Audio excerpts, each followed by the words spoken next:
기도하겠습니다. 또 내가 하늘이 열린 것을 보니 보라 백마와 그것을 탄 자가 있으니 그 이름은 충신과 진실이라. 그가 공의로 심판하며 싸우더라. 그 눈은 불꽃 같고 그 머리에는 많은 관들이 있고 또 이름 쓴 것 하나가 있으니 자기밖에 아는 자가 없고 또 그가 피뿌린 옷을 입었는데 그 이름은 하나님의 말씀이라 칭하더라. 하늘에 있는 군대들이 희고 깨끗한 세마포 옷을 입고 백마를 타고 그를 따르더라. 그의 입에서 예리한 검이 나오니 그것으로 만국을 치겠고 친히 그들을 철장으로 다스리며 또 친히 하나님 곧 전능하신 여의 맹렬한 진노의 포도주틀을 밟겠고 그 옷과 그 다리에 이름을 쓴 것이 있으니 만왕의 왕이요 만조의 주라 하였더라. 아멘.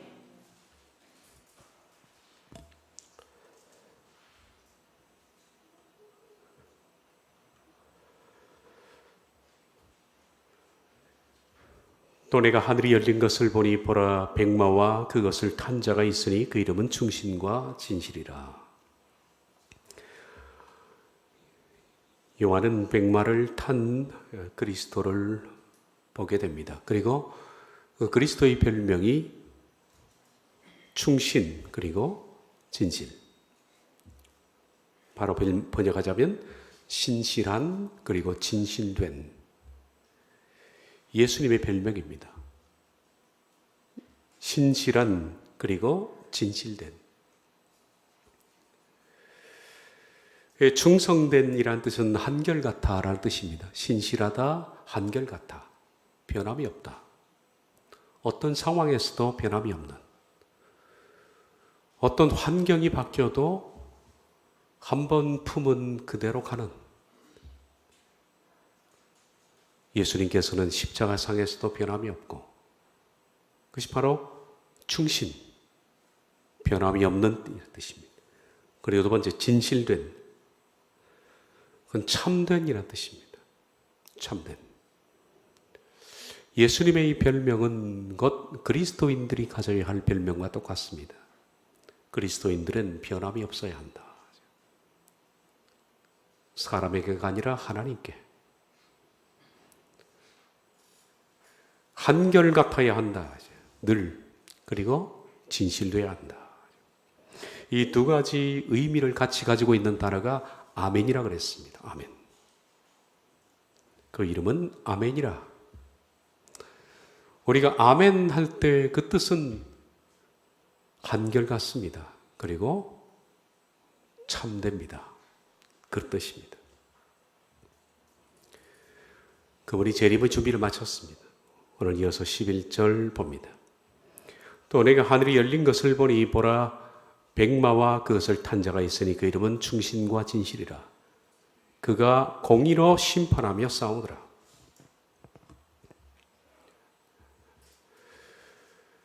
예수님께서 초림할 때는 약하게 오셨습니다. 나사렛의 가난하고 초라한 목소의 아들로 오셨습니다. 그러나 재림 때는 신적 영광과 함께 오십니다. 심판주로 오신다는 겁니다.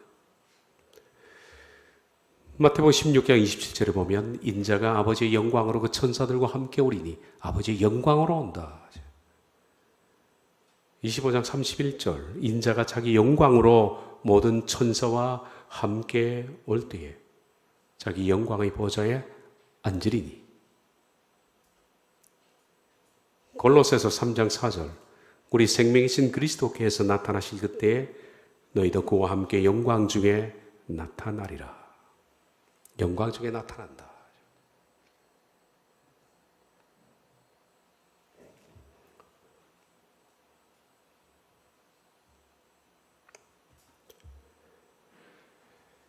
예수님은 재림에 오시면서 심판의 기준을 의라고 말씀하셨습니다. 의. 이걸로 심판하신다. 그가 공의로 심판하며 싸우더라. 예수님의 심판의 대상은 공의입니다. 공의.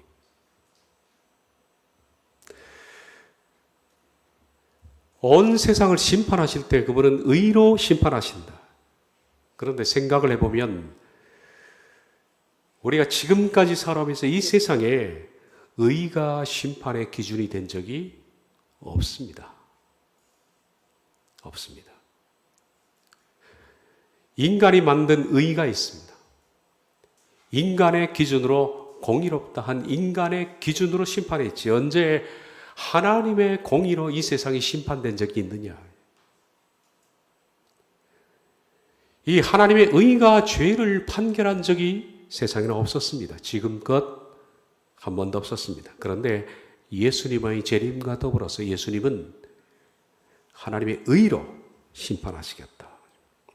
이 하나님의 의는 하나님의 관점에서 공의입니다. 하나님의 관점에서 가장 공의로운 것.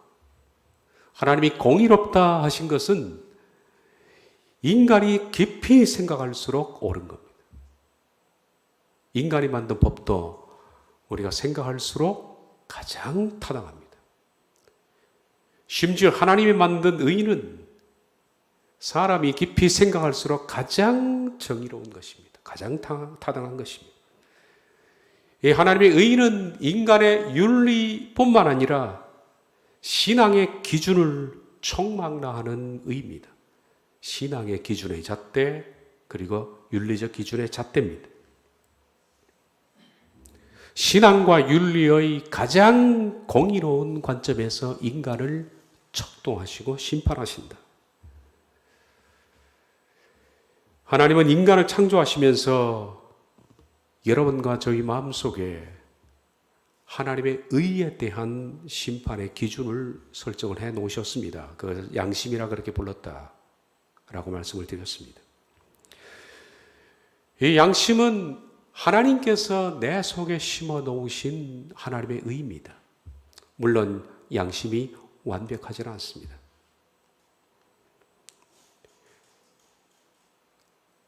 우리들은 내 것이 아니죠, 실은. 내 마음대로 할 수 있는 것이 별로 없습니다. 특별히 우리 속에 있는 양심은 나의 통제를 받지 않습니다. 내 말도 듣지 않습니다. 어쩌면 양심은 나와 다르게 혼자 독자적으로 결정하고 독자적으로 내게 경고하고 실은 양심은 나에게 복종하는 것이 아니라 하나님께 복종하는 겁니다. 가만히 생각해 보니까 양심이라는 것의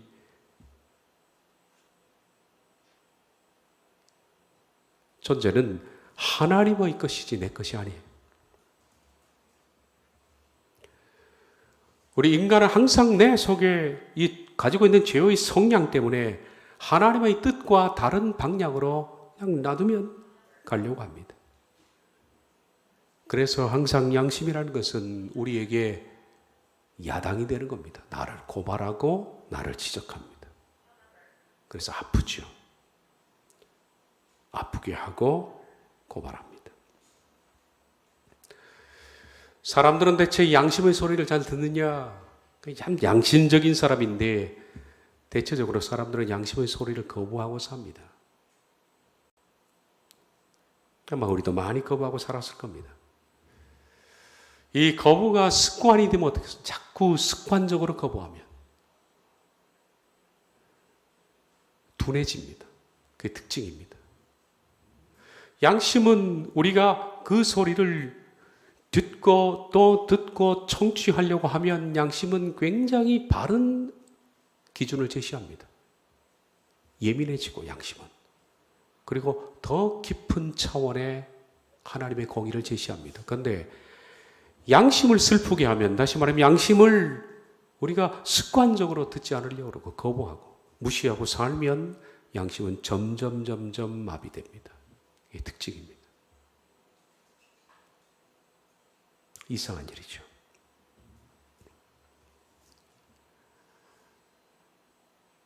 그래서 어떤 사람들을 보면 굉장히 깨끗하고 바르게 살려고 하는 사람들은 일반적인 사람들이 생각하지 못하는 양심의 아주 깊은 소리까지도 청취합니다. 다른 사람들이 아파하지 않는 것도 아파하는 거예요.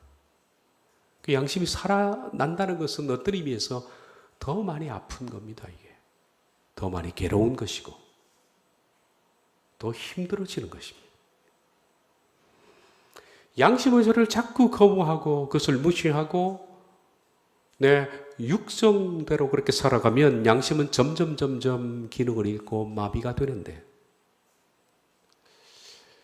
저는 이것이 참 성령님의 어떤 성품과 비슷하다고 생각합니다. 제가 붙인 성령님의 별명은 젠틀맨입니다. 이상한 별명이 있습니다. 저는 그렇게 생각합니다. 가장 신사적인 사람은요, 남들을 억압하지 않습니다. 강요하지 않습니다.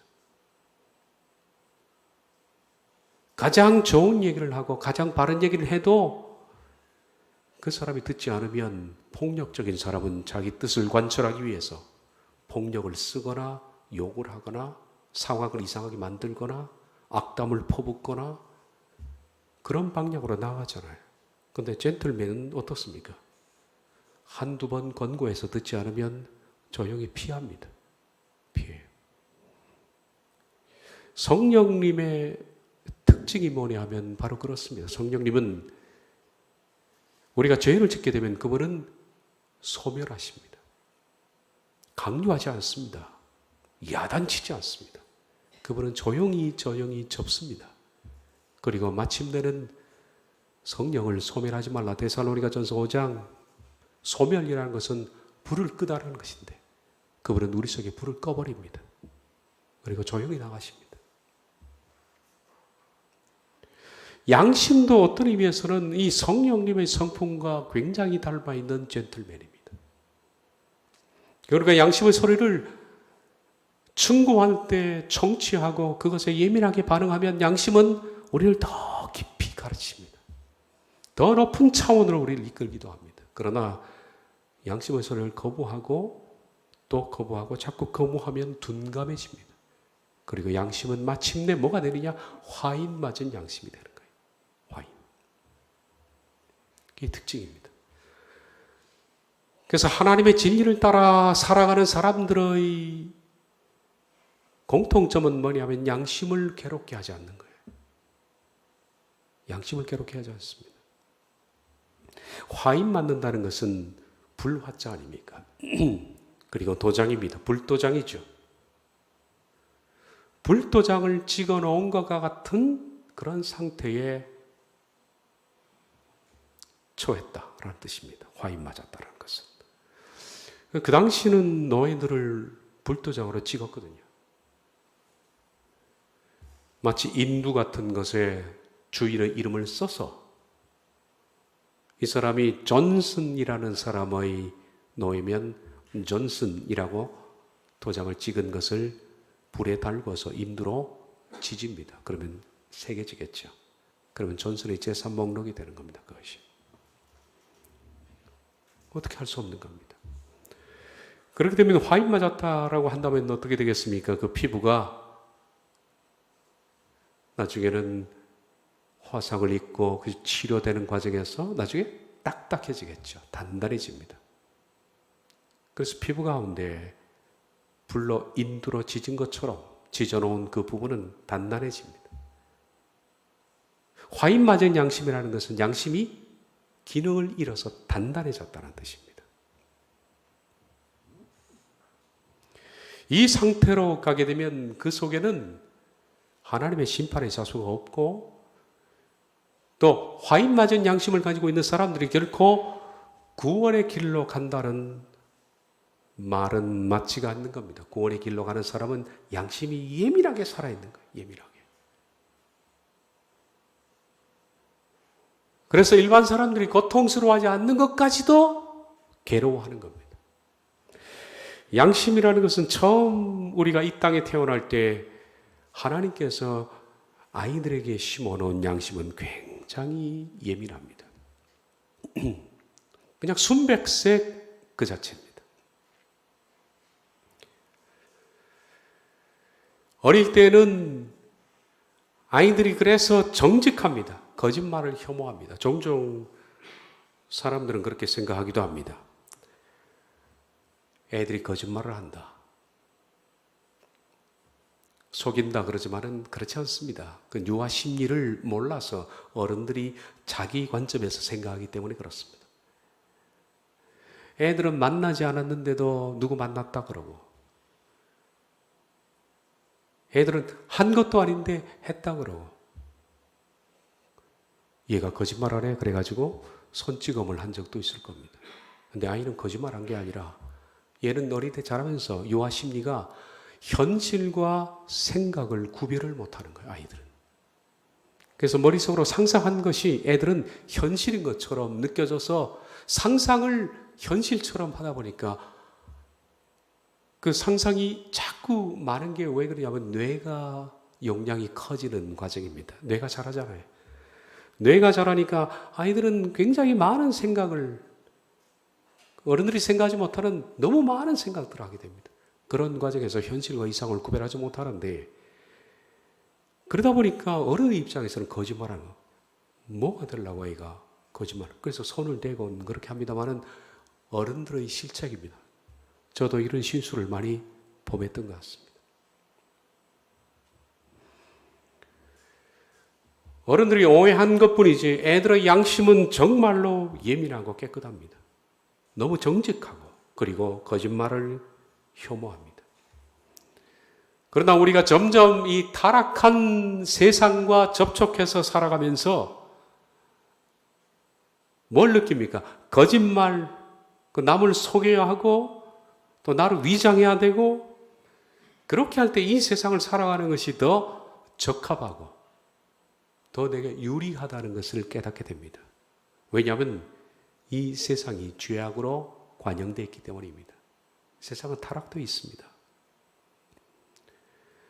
그렇게 할 때 내게 유리하다는 것을 압니다. 그래서 자연히 거짓말을 하게 되는 겁니다. 속이게 되고 나를 위장하게 되고, 아닌데도 웃고 그걸 배우는 거죠. 슬픈데도 기쁜 척, 미운데도 그렇지 않은 척 속이며 살아갑니다. 그러던 가운데 점점 범죄를 저지르게 되고, 죄를 짓게 되면 반드시 따라 나오는 것이 뭡니까? 합리화 아닙니까? 합리화. 그 죄를 반드시 또 합리화합니다. 그럴 수밖에 없었어. 그죠? 합리화하게 되고 또 다시 범죄하고, 이런 과정을 거치면서 양심의 소리를 점점점 듣지 않는다. 그러다 결국은 양심이 화인을 맞게 됩니다. 단단해집니다. 양심이 단단한 사람에게는 절대 하나님의 말씀도 들어갈 수 없고, 그 사람이 바르게 길을 살아간다는 것은 정말 어려운 문제입니다. 어렵습니다. 이제는 죄를 저질러도 양심의 소리를 듣지 않고 이런 상태가 되면 회개는 불가능합니다. 자기 합리화하게 되니까. 이런 양심은 어디에 있을까요? 양심은.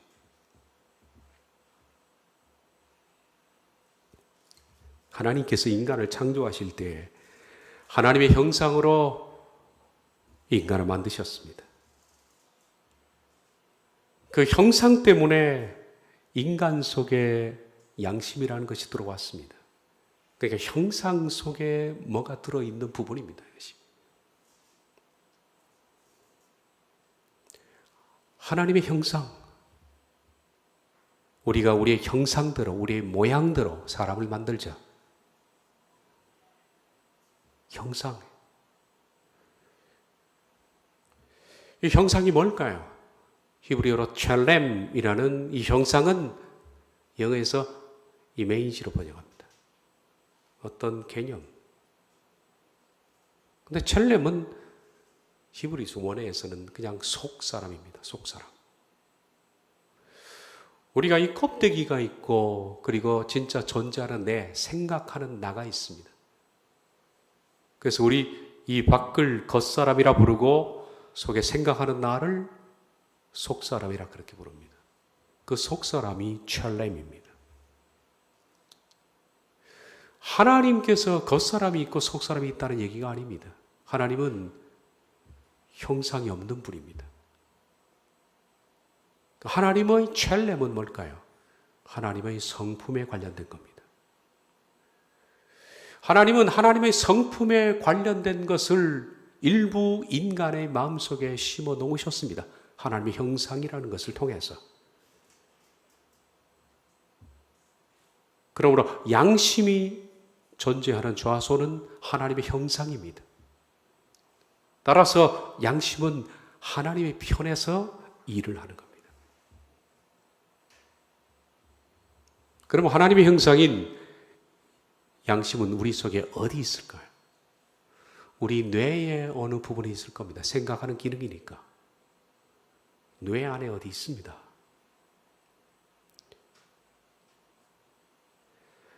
이 양심을 밖으로 꺼내서 그걸 글로 옮겨놓은 것을 뭐라고 부른다고요? 율법이라 그렇게 부른다. 율법. 그래서 율법과 양심은 실은 같은 겁니다. 보이지 않는 양심을 그걸 문서화한 것이 율법입니다.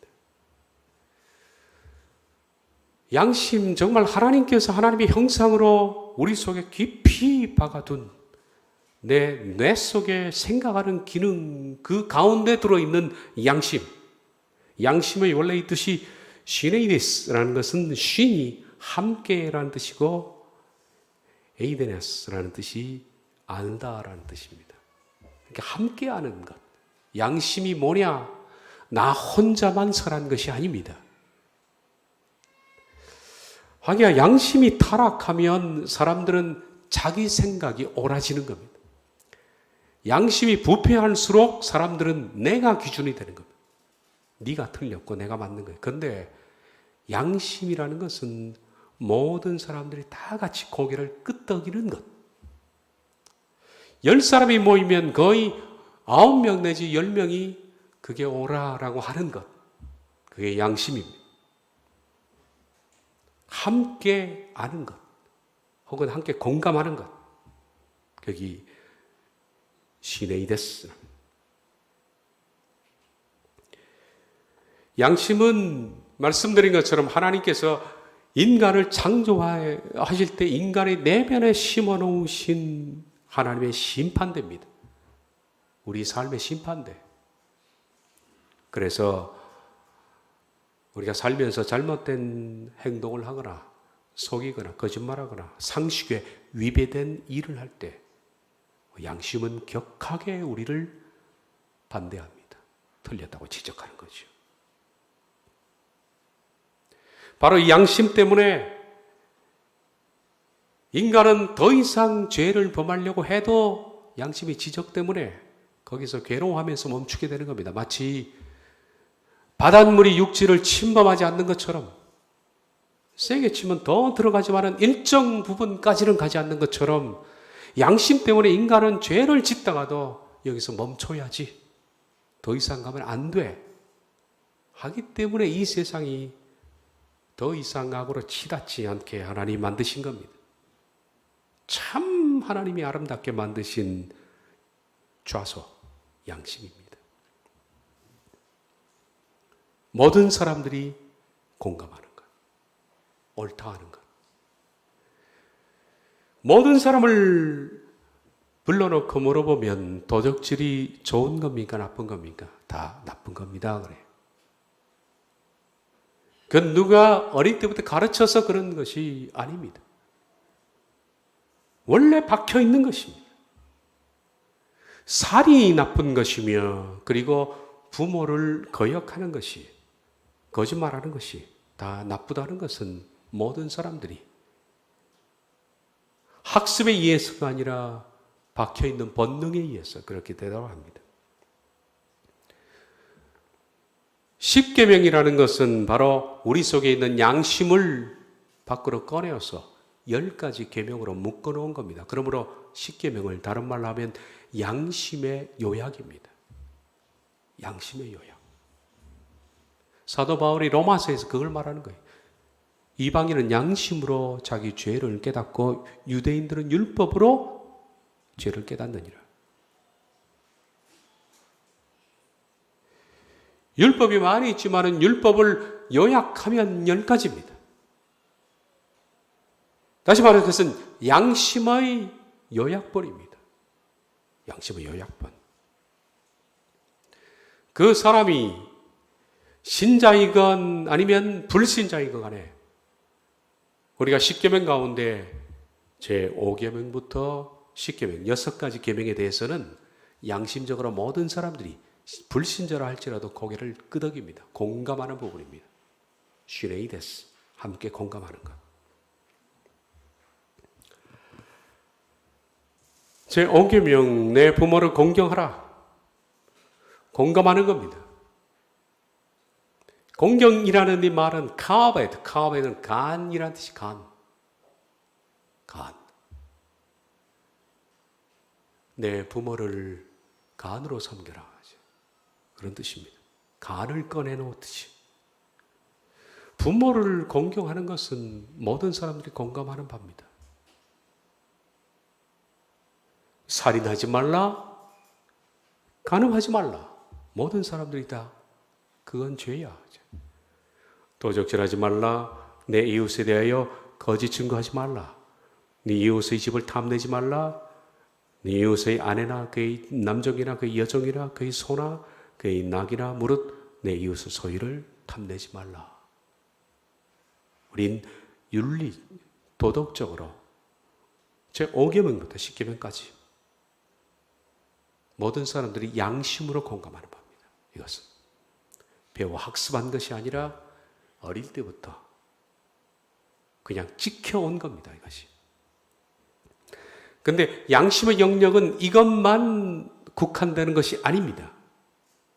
이걸 도덕적 양심이라고 합니다. 5계명부터 10계명까지. 그런데 신앙적 양심은 없습니다. 신앙적 양심은 아담이 죄를 범함으로 그 후손이 이 세상에 죄가 들어오면서 인간이 하나님에 대한 신앙적 양심이 파괴된 부분이에요. 파괴된. 다시 말하면 인간이 하나님 앞에서 가져야 할 양심. 그게 앞에 나와 있는 1계명부터 4계명입니다. 그러므로 불신자들은 5부터 10계명까지는 머리를 끄덕이지만은 1계명부터 4계명까지는 믿음이 없는 사람은 절대 공감할 수 없는 부분입니다.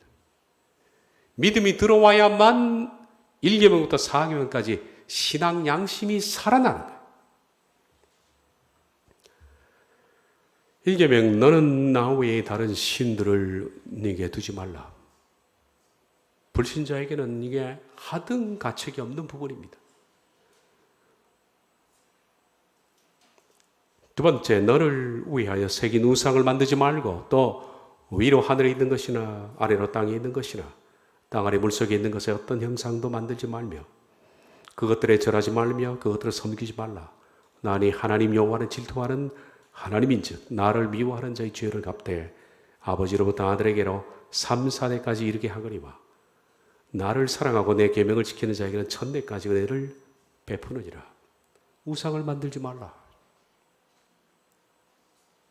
보이든 보이지 않든 간에 우상의 개념은 그렇습니다. 내 마음을 하나님으로부터 흔들어 놓는, 멀어지게 만드는, 내 마음을 뺏어가는 것. 돈이든 사람이든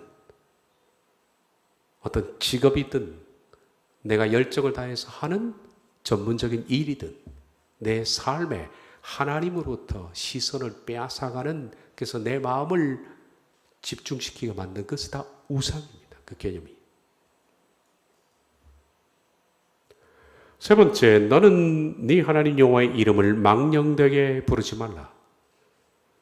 여호와는 그 이름을 망령되게 부르는 자의 죄를 죄 없다 하지 아니하리라. 네 번째, 안식일을 기억하여 거룩하게 지키라. 제가 말씀드렸죠. 안식일이라는 개념은 마태복음 강조할 때 그 개념을 말씀드렸으니까 들어보시면 됩니다. 여세 동안은 힘써 네 모든 일을 행할 것이나 일곱째 날은 네 하나님 여호와의 안식일인즉 너나 내 아들이나 내 딸이나 내 남종이나 네 여종이나 네 가축이나 문 안에 있는 객이라도 아무 일도 하지 말라. 이는 여세 동안에 나 여호와가 하늘과 땅과 바다와 그 가운데 모든 것을 만들고 일곱째 날에 쉬었음이니라. 그러나 여호와가 안식일을 복되게 하여 그 날을 거룩하게 하였느니라. 이 세상에 죄가 들어온 뒤에 인간의 양심은 거의 둘로 나눠졌습니다. 대부분의 사람들은 1계명부터 4계명 고통을 받지 않습니다. 5계명부터 10계명까지 윤리, 도덕적인 부분에 있어서는 양심의 가책을 받고 공감합니다마는 하기야 5부터 10까지도 화인 맞은 사람들이 많이 있습니다. 죄를 많이 범해서 말입니다. 그런데 1계명부터 4계명까지는 믿음이 들어와야만, 그리스도의 구속을 믿어야만 그 후에 발생하는 신앙적 양심입니다. 만약 그리스도인들이 그리스도의 구속을 믿고도 1계명부터 4계명 때문에 양심적으로 괴로워하지 않는다면 그 사람은 신앙적 양심이 화인 맞은 겁니다. 화인 맞은 거예요. 우리가 예수 그리스도의 구속을 받아들이는 순간 신앙적 양심이 우리 속에 살아나는데 5부터 10계명 말고 1부터 4계명까지의 신앙적 양심이 살아납니다. 다시 말하면 윤리 도덕이라는 양심 위에 새로운 신앙의 양심이 하나 첨가가 더 되는 것입니다. 믿음이라는 것은. 그래서 그리스도인들이 누가 쉽다고 합니까? 누가 편하다고 합니까? 그리스도인들은 더 많이 괴로워하는 겁니다. 일반 도덕적 양심에 대해서도 더 예민해지지만은 신앙적 양심이라는 짐이 하나 더 얹어지기 때문에 그리스도인들은 더 많이 고통을 느끼고 더 많이 예민하고 더 많이 아플 수밖에 없는 겁니다. 신앙이라는 것은 사람이 편한 것이 아닙니다. 괴로운 것입니다. 그리고 더 깊이 신앙할수록 더 많이 괴로운 거예요. 이상한 얘기를 많이 들어서 그런지 몰라도 그리스도인들이 믿기만 하면 편하다라고 하지만은 그리스도는 불편합니다. 이 십계명 앞에서 고통스러웠습니다. 아니 고통스러워야 합니다.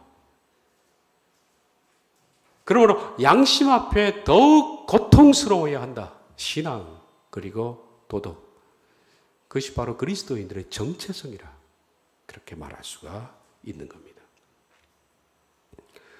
그러면 우리 속에 나를 괴롭게 하는 윤리 도덕적 양심 말고 신앙적 양심은 뭐가 우리에게 깨우쳐 주느냐? 말씀입니다. 하나님의 말씀은 신앙 양심을 깨우치는 하나의 각성입니다.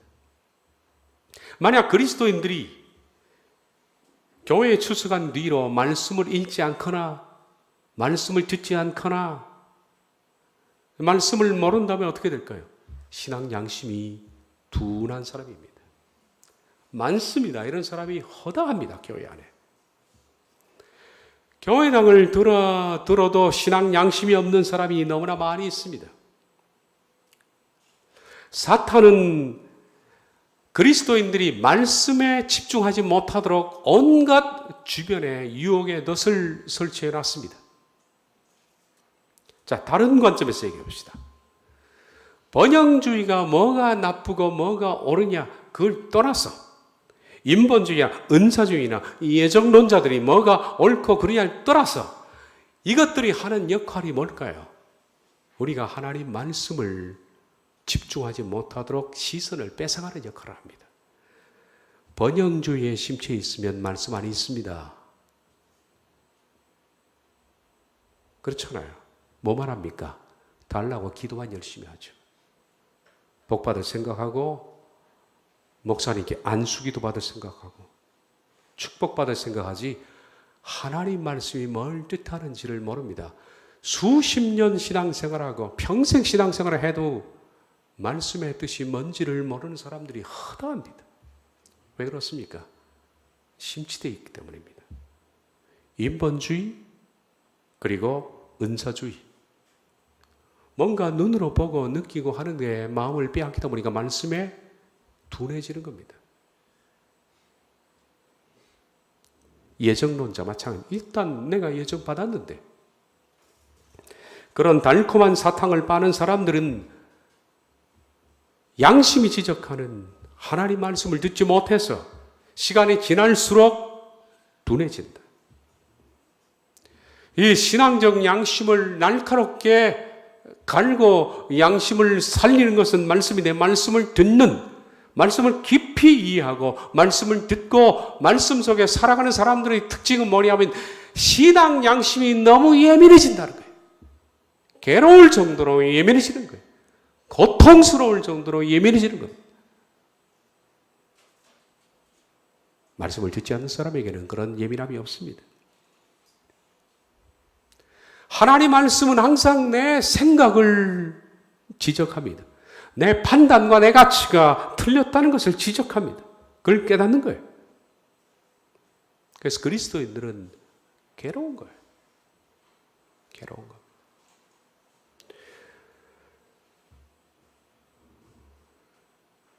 괴로워야 바로 믿는 거죠. 네, 많은 사람들이 그러지를 못하는 것 같습니다.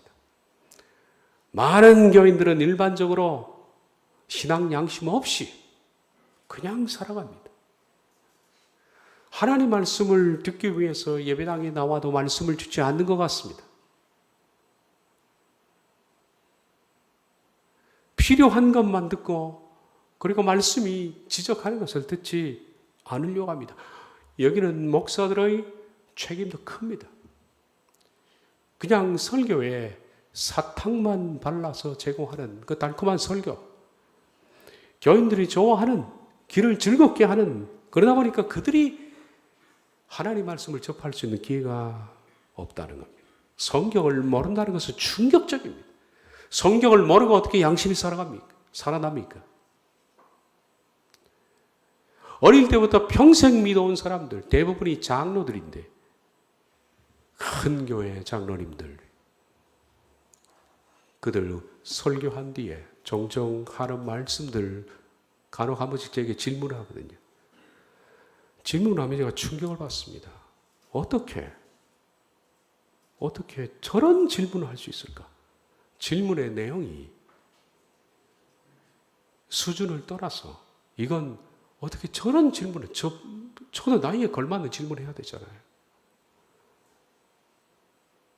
연세가 70 중반인데 하나님의 설날이 얼마 안 남았는데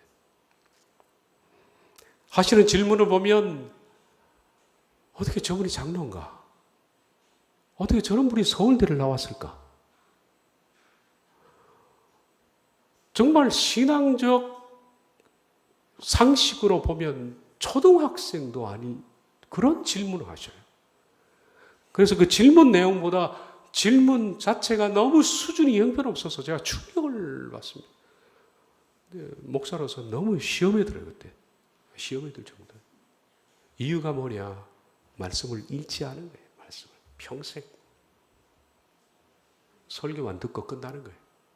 그 설교도 성경을 풀어서 강의하는 설교가 아닌 한 기절을 가지고 얼토당토 않는 그런 얘기를 하는 설교만 들었다 보니까 신앙 양심이 기준이 없는 겁니다. 저는 화인 맞은 신앙이라고 봐요. 그걸 화인 맞은.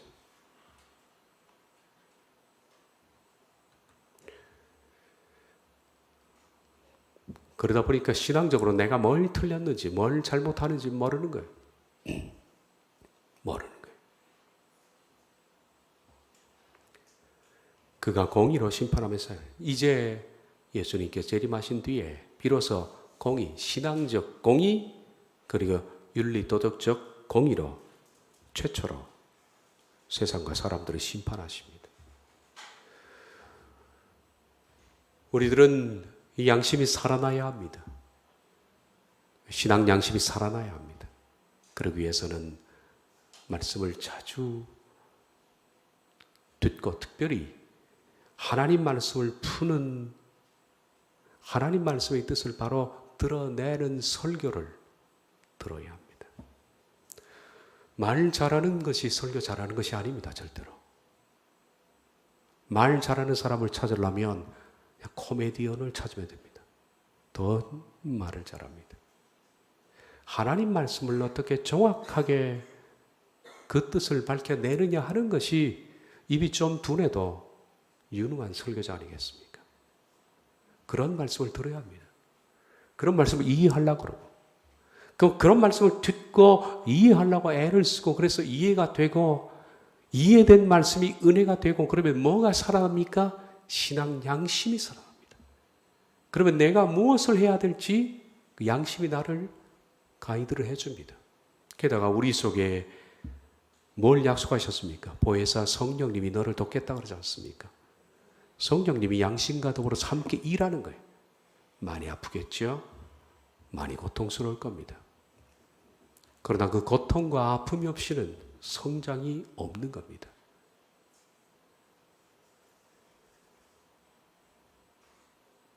공의, 하나님은 공의로 심판하셨는데 우리들은 준비가 됐습니까? 준비가 됐나요? 윤리적으로 심판을 받아도, 신앙적 양심으로 심판을 받아도 우리가 당당히 심판 앞에 설 수가 있을까요? 그분은 공의로 심판하러 오십니다. 법정에 우리가 설 겁니다. 남은 시간 내 양심의 소리를 아주 예민하게 경청해서 하나님의 말씀을 따라 신앙과 도덕과 윤리가 양심적으로 살아나는, 그래서 바른 길을 걸어가는 우리가 되지 않는다면 심판대 앞에 섰을 때 두려움밖에 없다라는 겁니다. 기도하겠습니다.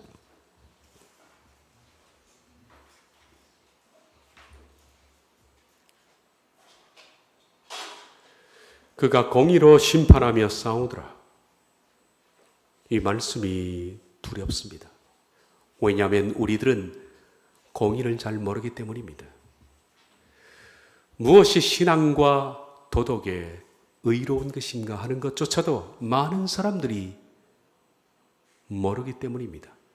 자기 식으로 의롭고 자기 식으로 자기는 바르기 때문입니다. 신앙과 도덕의 양심이 살아나는 것은 하나님의 말씀밖에 없습니다.